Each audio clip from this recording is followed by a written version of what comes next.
Сегодня у нас балетная тематика.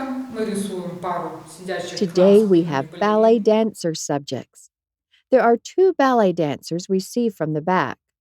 I will show you how to paint human figures, how to depict the clothes, and how to unite everything with a dark background.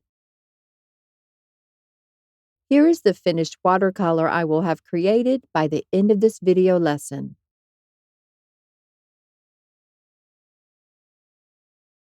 I begin with wetting the paper on both sides, applying water with a flat, soft brush. 300 GSM watercolor paper is made of 100% pure cotton and is placed on a plastic board that is tilted about 15 degrees.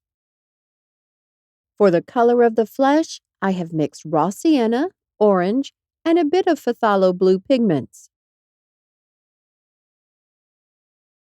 Painting in watercolor usually begins from light tones.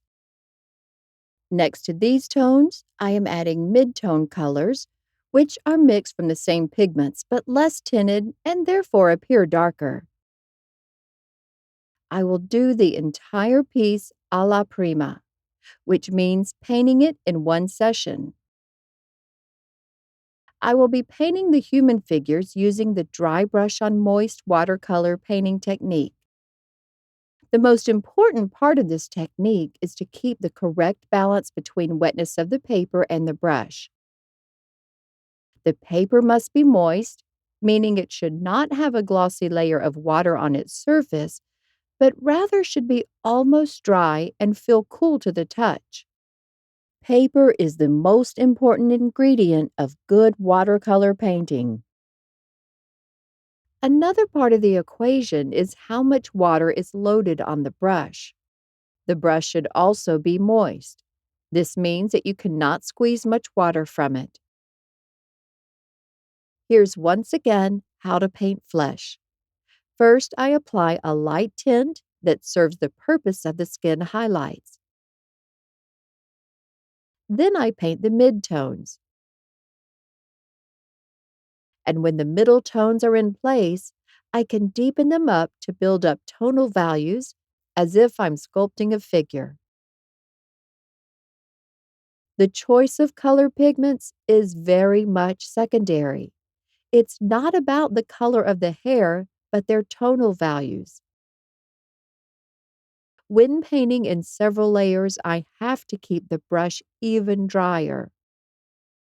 This allows me to keep full control over the paint flow. With the two ballet dancers in place, I can now do the background. First, I wet the paper with clean water.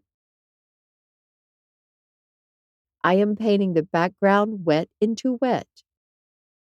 You can see I come quite close to the dark hair, but leave about 1 millimeter gap unpainted.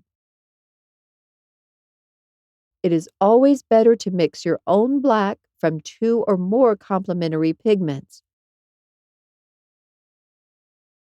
Here is the finished watercolor painting. I hope you have learned new things about how to paint in dry brush on moist.